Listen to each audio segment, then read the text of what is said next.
Cerdas membuat judul. Apa bahan baku yang dibutuhkan dalam membuat sebuah judul yang baik? Yang pertama, siapkan bahan baku itu teori formal yang kita turunkan, kita ambil dari pakar, dari buku 10 tahun terakhir, berupa gambar. Ingat, gambar teori yang sudah diteliti oleh pakar. Ini yang kita jadikan sandaran menjadi judul yang akan kita bangun dengan baik. Yang kedua, ambil posisi tema atau parabel itu sebelah kanan sebagai tema kedua atau parabel keempat. Nah, dalam penelitian disertasi itu, kalau penelitiannya kualitatif cukup 2 tema. Ya, kalau istilah kualitatif itu tema. Kalau dalam penelitian kuantitatif harus ada 4 variabel. Nah, ingat ya, dalam penelitian kualitatif cukup 2 tema.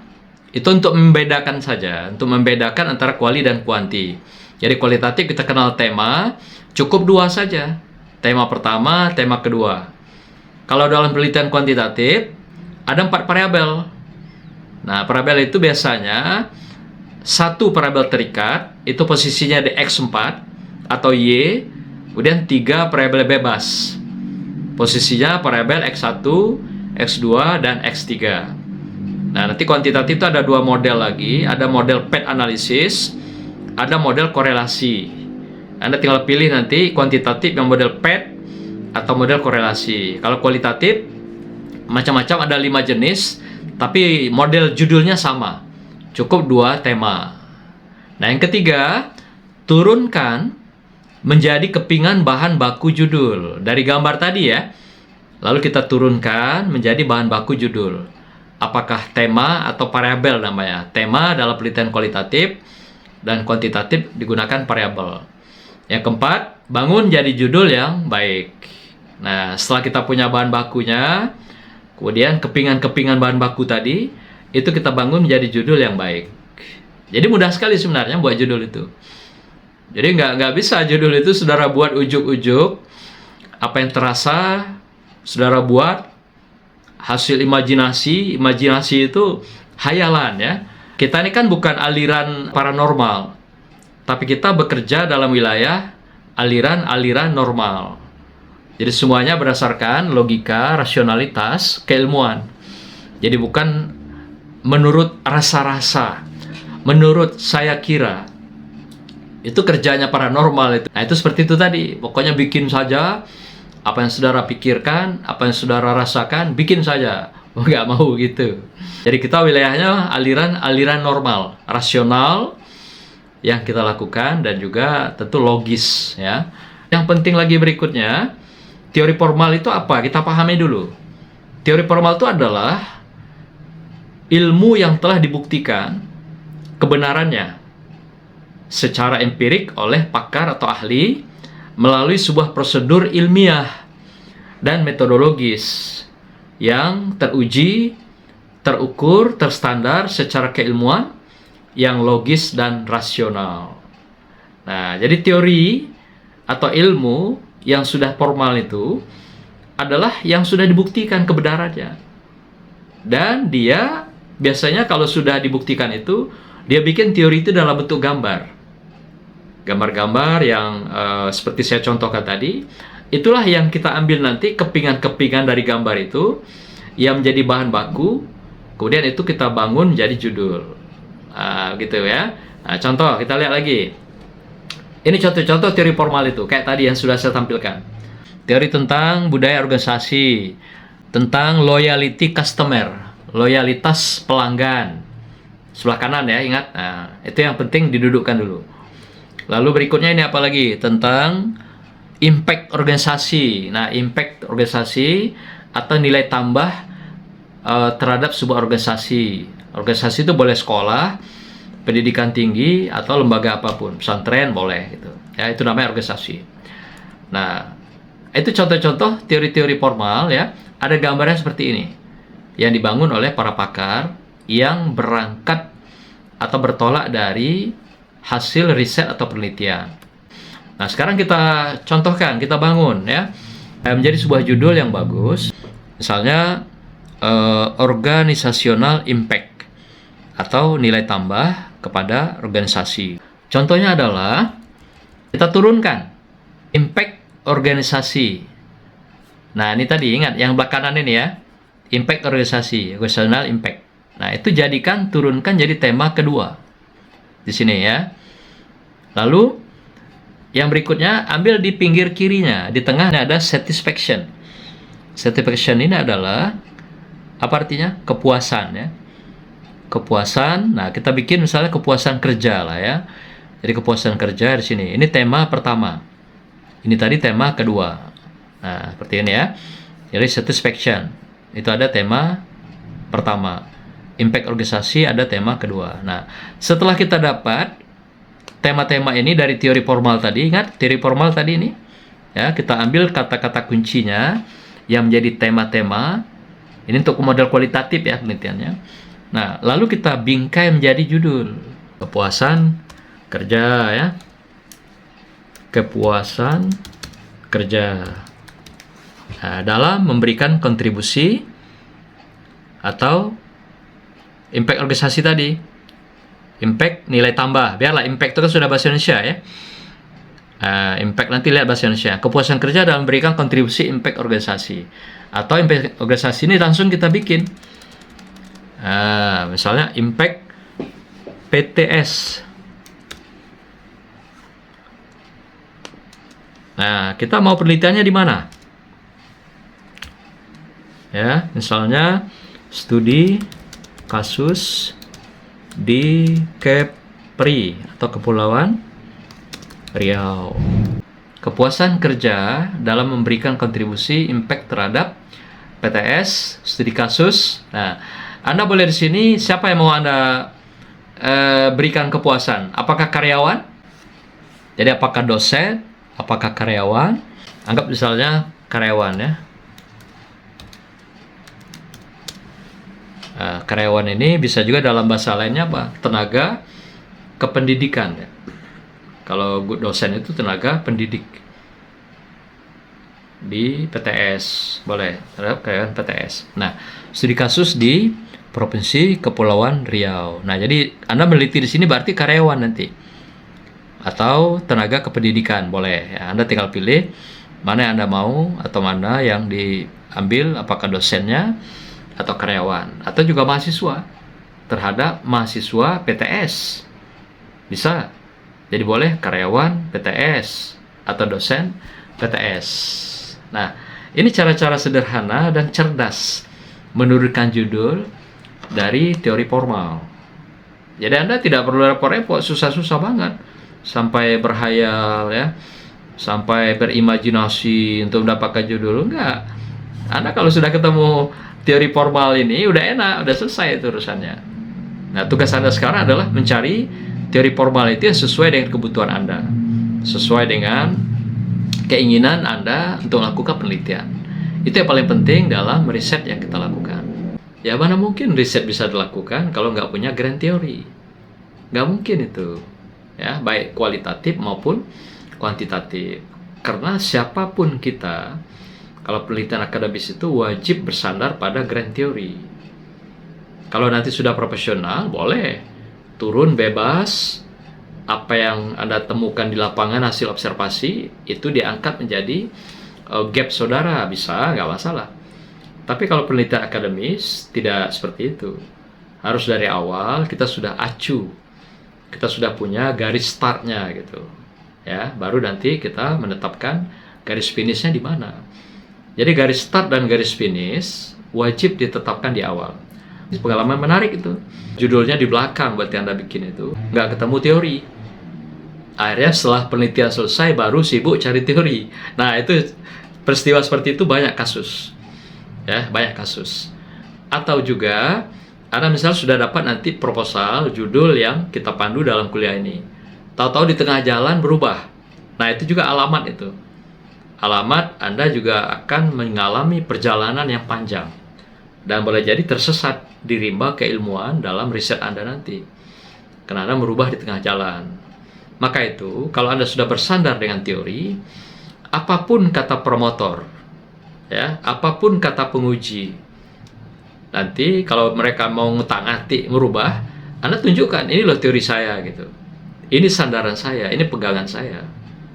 Dari buku ini, Anda pegang itu buku, jangan sampai hilang. Ya, kalau perlu semata waktu bimbingan, ini Pak, ini from buku saya, sandaran saya yang jadikan grand theory. Nah, mereka pasti akan melemah di situ nanti. Tapi kalau Anda nggak punya sandaran, nggak punya tempat berlindung dengan bukunya yang menjadi rujukan Anda, ya Anda juga terombang-ambing seperti pohon besar, tapi bisa tumbang, dilempar ke sana, lempar ke sini. Banyak kejadian seperti itu. Nah, maka itu ketika Anda nanti mencari teori, pastikan buku itu betul-betul untuk teori itu. Jangan pernah tertinggal, jangan pernah hilang. Kalau perlu ada PDF. Nah, PDF itu dibikin di beberapa file. Karena sering kejadian begitu, dia udah dapat teori yang bagus, dibikin judul, bukunya hilang. Alasan dipinjam kawan lah. Nah, banyak juga yang kadang-kadang dia dikasih kawannya, kamu pakai ini aja teorinya, dan bikin judul. Tahu-tahu pas dilacak kembali bukunya kemana? Nggak ada gitu. Nah, pastikan bahwa saudara membuat judul itu bukunya ada, dan itu pegang selama hayat saudara, selama masih mengikuti program studi doktornya. Nah, kalau sudah doktor, nanti bukunya hilang nggak apa-apa. Karena udah jadi doktor kan. Tapi kalau sebelum doktor, bukunya sampai hilang, itu jadi sandaran saudara. Ya boleh saja, berdasarkan sebuah keunikan, ya, kehebatan, keunggulan, keterdepanan sebuah lembaga yang mau kita teliti, nggak masalah. Tapi pastikan pesona saudara itu ada dukungan teori yang sudah saudara bangun dalam mindset saudara, dalam cara berpikir saudara. Bukan unggul-unggulan, bukan kagum-kaguman, enggak. Itu palsu itu. Seorang ilmuwan mengagumi sesuatu berangkat dari keilmuan dia, berangkat dari bacaan dia, berangkat dari teori-teori yang dia kuasai. Kalau menjadi ilmuwan, jadi ilmuwan sejati, bukan ilmuwan palsu. Kalau ilmuwan palsu, ya bisa aja Anda bisa mengatakan ini hebat, ini unggul, ini baik. Tapi dasarnya apa gitu? Kita mengatakan suatu baik, unggul, terdepan itu adalah berdasarkan fakta empirik. Jadi bukan saya kira, menurut saya. Nah, lagi-lagi Anda masuk dalam perangkap paranormal. Ya, kalau Anda masih berkata, berarti saya kira, menurut saya, berdasarkan hasil penerawangan saya, wah mabuk itu ya, paranormal Anda semuanya gitu. X4-nya, ini parabel terikat ini ya, adalah budaya organisasi. Kita langsung aja ganti yang budaya organisasi, budaya akademis kalau di perguruan tinggi ya. Kalau di sekolah, budaya sekolah, boleh juga budaya sekolah. Jadi organisasi itu langsung ganti menjadi sekolah. Itu bisa ya, dimaklumi. Nah, kemudian riset kuantitatif ya. Kuantitatif, berarti ada dua itu, model korelasi dan model PET analisis. Sekarang kita coba bangun menjadi judul. Nah, kita bingkai dulu dari X1, S2, X3 cara gurutnya. Contoh misalnya, kita ambil model PET analisis. Kalau PET itu kata depannya adalah pengaruh. Ya, pengaruh. Nah, kalau di korelasi kata-katanya adalah hubungan. Nah, sekarang ambil kita PET ya. Pengaruh, komunikasi, sistem reward, dan hubungan masyarakat. Nah, kalau dia pakai pengaruh, pakai di sini terhadap budaya sekolah atau budaya akademis kalau di perguruan tinggi. Nah, itu cara ininya. Nah, kemudian kita maunya kemana? Surveinya. Ini umumnya yang seperti ini metodenya survei ya. Survei di mana sekolahnya? Misalnya di SMKN Provinsi Kepri, misal gitu ya. Survei di SMKN di Provinsi Kepri. Nah, pengaruh komunikasi organisasi, kemudian sistem reward dan hubungan masyarakat terhadap budaya sekolah. Survei di SMKN di Kepri ya, Provinsi Kepri. Nah, ini udah jadi judul yang bagus. Nah, kalau mau dibikin korelasi, Gampang, tinggal diputar aja. Kita copy dulu. Nah, pastikan. Nah, riset kuantitatif ini tadi model PET analysis.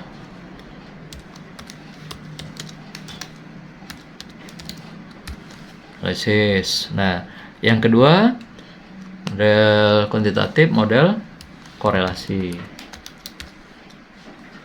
Nah, apa bedanya? Kita rubah di depannya. Pengaruh menjadi korelasi. Kemudian yang tadi di tengah terhadap itu menjadi dengan. Nah, yang lain sama. Korelasi pakai di sini lah, antara. Nah, ini ciri khas korelasi itu. Korelasi atau hubungan boleh ya, antara dua dipakai. Jadi dia muncul dua pilihan itu.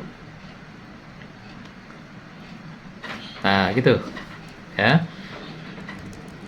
Kelihatan ya, ini model PET analisisnya. Nah, ini pengaruh komunikasi organisasi, sistem reward, dan hubungan masyarakat terhadap budaya sekolah, survei di SMKN. Nah, tempat itu kan bebas. Anda mau di pesantren, mau di madrasah, itu tergantung selera masing-masing. Sama ibaratkan ini adalah airnya, Anda tinggal menempatkan di botol apa. Mau botol aqua kah? Botol beling kah? Di gelas kaca kah? Itu tergantung Anda. Tergantung Anda mau menempatkannya di mana. Mau pesantren, mau madrasah. Kalau madrasah ganti aja nanti. Bukan budaya sekolah, budaya madrasah. Kalau pesantren menjadi budaya pesantren gitu. Nah, itulah cara-cara yang lebih gampang membuat kuantitatif. Oh ya, kalau penelitian S3 harus minimal provinsi. Ya, atau tingkat nasional, bahkan internasional boleh. Jadi untuk kawasan kabupaten kota, sekolah, atau tingkat satu sekolah, biarlah untuk adik-adik kita S2 dan S1. Anda kan sudah jadi senior sekarang kan? Setelah selesai, Anda memperoleh gelar doktor, penelitian lanjutan, silakan. Ada namanya nanti grounded theory ya. Teori yang dibangun dari sepenuhnya hasil penelitian di lapangan. Itu yang kita angkat menjadi teori, bahkan di situ juga men-setting judul penelitian gitu. Tapi kalau penelitian akademik seperti kita, itu harus dari awal sudah duduk judulnya gitu. Semua begitu. Yang pertama, siapkan proposal. Dari mulai judul sampai proposal lengkap dengan lampiran dan dukungan teori sampai pada instrumen. Yang kedua, Anda harus punya hubungan-hubungan komunikasi-komunikasi dengan lokasi yang akan direncanakan diteliti. Kalau dalam kualitatif namanya adalah setting sosial atau social setting. Nah, siapa subjek atau orang yang akan diteliti? Bangunlah komunikasi dari awal dengan pimpinan sekolahnya atau pimpinan perguruan tingginya, dengan guru-gurunya, dengan karyawannya. Nah, atau Anda juga sudah punya katakanlah kontak person di lokasi-lokasi yang akan Anda teliti. Karena nanti Anda akan ada namanya itu Grand Tour. Grand Tour itu studi awal, studi pendahuluan yang harus kita lakukan ketika akan merumuskan proposal itu secara lengkap. Nah, itu namanya perlu adanya pendekatan awal, studi pendahuluan untuk mendapatkan gambaran awal atau mendapatkan informasi awal berkenaan dengan data yang akan kita lakukan penelitian. Apa yang kita ambil dalam penelusuran awal itu atau studi pendahuluan itu atau grand tour itu adalah data-data yang berbeda dengan teori kita. Adalah data-data yang berbeda dengan bangunan teori kita yang sudah kita siapkan. Jadi kita sudah siapkan proposal, ada teori-teori yang kita bangun, ada teori formal atau teori yang sudah baku, ada juga teori-teori nanti yang dikembangkan dari teori-teori pakar dalam bentuk asumsi-asumsi dan pandangan-pandangan seperti pengertian, definisi, itu semua nanti teori juga, tapi teori yang kita bangun, yang kita ambil dari asumsi-asumsi para pakar, anggapan-anggapan dasar dari para pakar. Nah, jadi tugas Anda ketika turun itu, studi pendahuluan, adalah mengambil data awal apa yang berbeda dengan teori Anda. Nah, lebih gampang lagi, apa yang berbeda dengan indikator Anda? Jadi indikator ada 5 misalnya, apa yang berbeda dengan 5 indikator itu? Itulah data awal yang kita ambil studi pendahuluan, Grand Tour itu. Nah, jadi pastikan bahwa Anda ketika akan meneliti sekolah atau lembaga pendidikan, Anda sudah punya kontak-kontak orang-orang yang bisa Anda hubungi atau kontak person, setidaknya jembatan Anda untuk bisa masuk ke lembaga tersebut. Jangan pernah meneliti Anda yang tidak pernah tahu sama sekali lembaga itu. Tidak kenal sama sekali dengan makhluk yang ada di lembaga itu. Itu berbahaya. Alamat juga. Alamat itu artinya bisa panjang, bisa bertele-tele, dan bisa susah.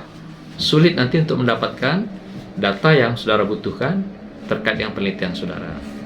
Nah, karena itu di awal pandai-pandailah berkomunikasi. Pandai berkomunikasi itu artinya sampai saudara betul-betul tune in dengan lembaga itu, dan mereka tidak lagi menganggap Anda orang asing. Tidak lagi menganggap Anda orang yang dicurigai di kampus atau di sekolah itu. Ada juga kadang-kadang kan ketika kita datang, orang curiga, awas si Fulan datang lagi. Awas si Anu datang lagi.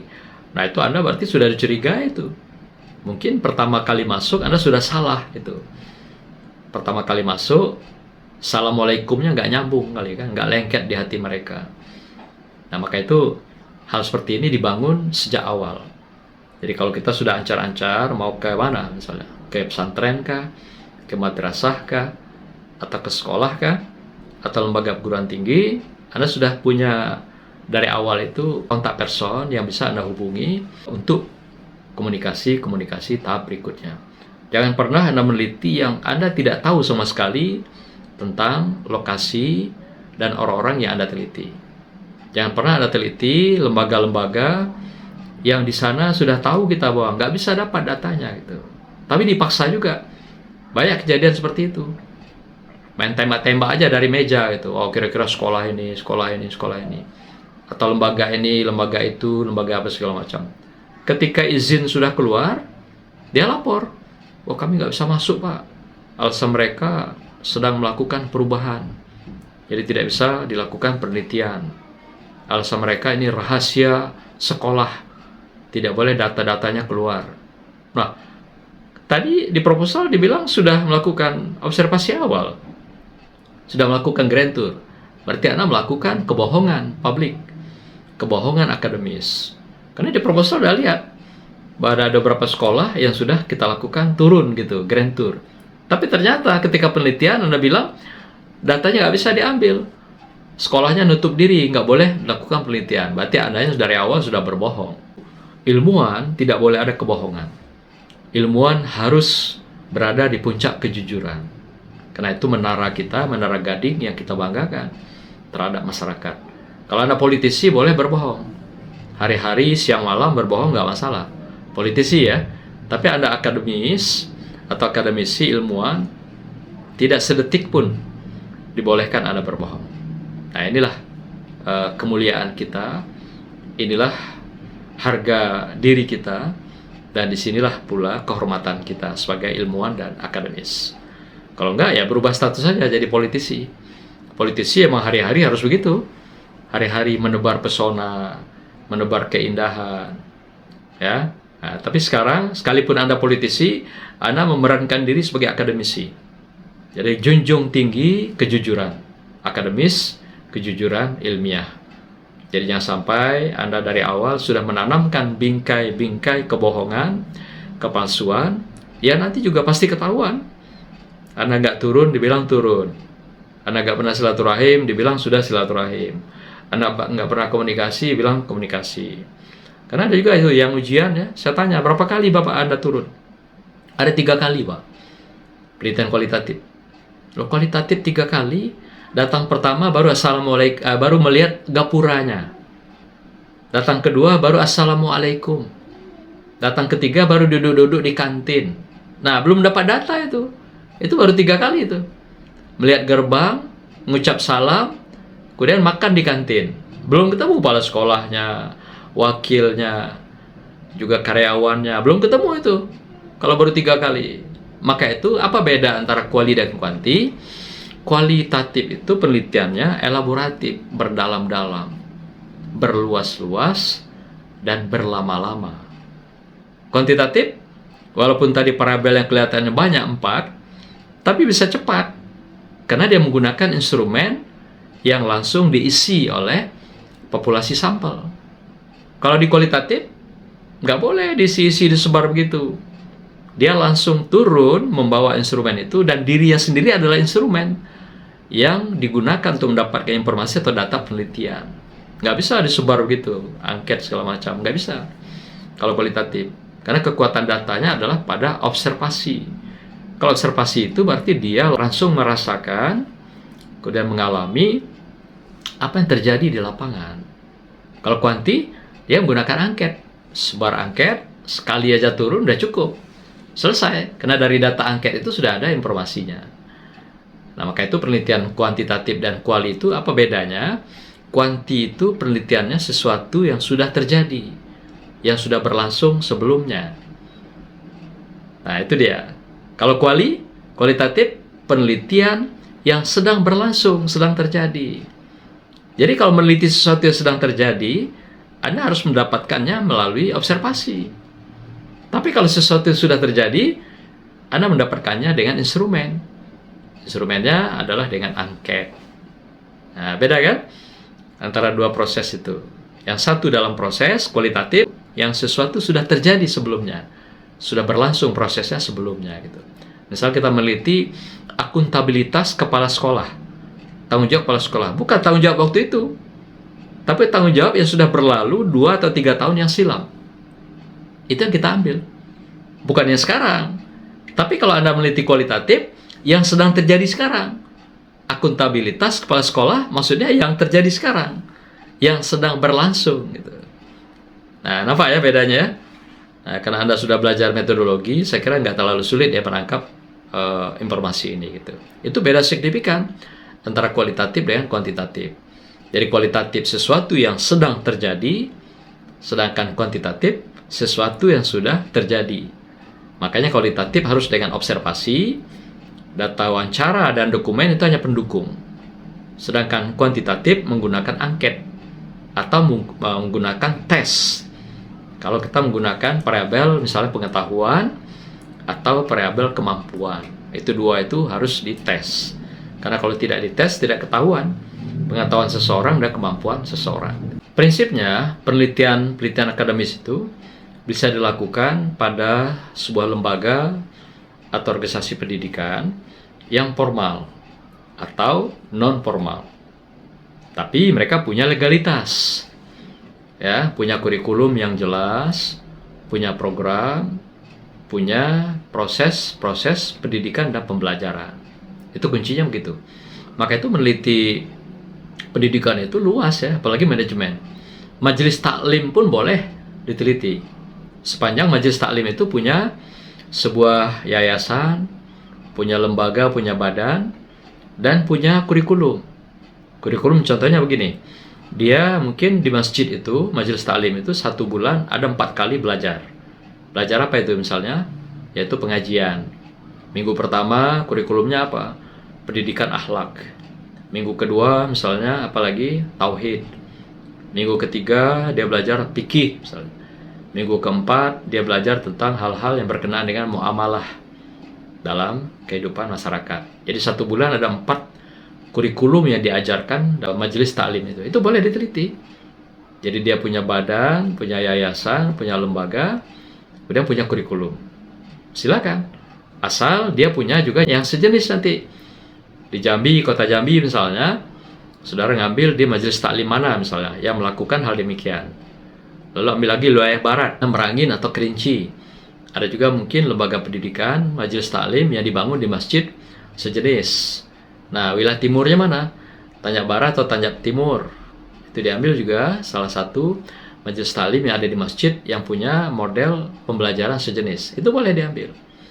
Jadi artinya lembaga apapun yang punya proses, punya legalitas, dan punya kurikulum, lalu punya manajerial, itu boleh diambil untuk dalam penelitian kita. Nah, yang paling penting, dudukkan kawasan penelitian itu. Nanti ada juga pelajaran kita di situ ya. Kawasannya adalah apakah diambil barat, tengah, timur, atau utara, tengah, selatan. Barat, tengah, timur itu di mana? Baratnya adalah diwakili oleh Merangin dan Kerinci kalau Jambi ya. Nah, kemudian tengahnya mana? Kota dan Muara Jambi. Kemudian timurnya mana? Tanjak Barat dan Tanjak Timur. Kalau utara selatannya, utaranya adalah diambil Tebo atau Bungo. Tengahnya tetap tadi Kota Media atau di Muara Jambi. Nah, selatannya mana? Tanghari dan Sarolangun.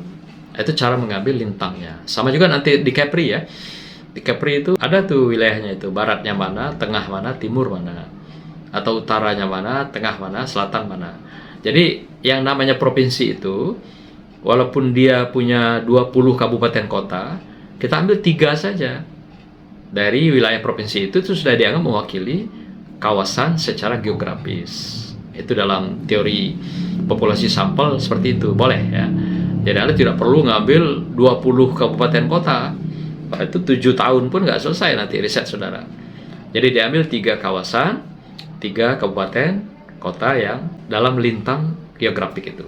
Nanti lihat saja senior Anda yang sudah selesai, dia membuat kawasan rentang geografis itu seperti apa gitu. Judul wajib turun dari teori formal itu. Jadi bukan dari hasil imajiner saudara, hayalan. Judul turun dari teori formal. Langkah pertama Bapak Ibu, cari bukunya. Jadi kalau ada yang cenderung mau meneliti apa, cari bukunya berkenaan dengan kecenderungan itu. Sehingga nanti itulah yang melandasi untuk membuat bingkai judul yang baik itu. Gitu. Jadi jangan biasakan menulis itu berangkat dari imajiner atau imajinasi kita. Akademisi harus berangkat dari bacaan, dari buku. Sama, apapun yang kita teliti, semuanya berangkat dari teori formal. Harus itu menjadi dasar kita, sandaran kita. Di samping Bapak Ibu menikmati perkuliahan hari ini, saya berikan tugas rumah. Buatlah 2 buah judul penelitian. Yang pertama kualitatif dan kedua kuantitatif. Yang diturunkan dari teori formal atau dari buku 10 tahun terakhir. Sebelum masuk, sehari sebelumnya sudah dikumpulkan dulu. Nanti saya akan lihat dan kita bahas dalam perkuliahan kita untuk minggu yang akan datang. Kumpulkan dengan Pak Ketua secara kolektif. Nanti Pak Ketua bikin template-nya ya. Nomor, nama, judulnya, kemudian jenis penelitiannya gitu. Saya kira demikianlah akhir dari pertemuan kita. Nanti kita bisa dalami pada tahap-tahap berikutnya sampai 8 kali pertemuan. Sehingga saudara betul-betul semuanya udah punya proposal yang siap digunakan untuk program doktornya, untuk penyelesaian studinya. Sampai minggu depan. Demikian. Wassalamualaikum warahmatullahi wabarakatuh.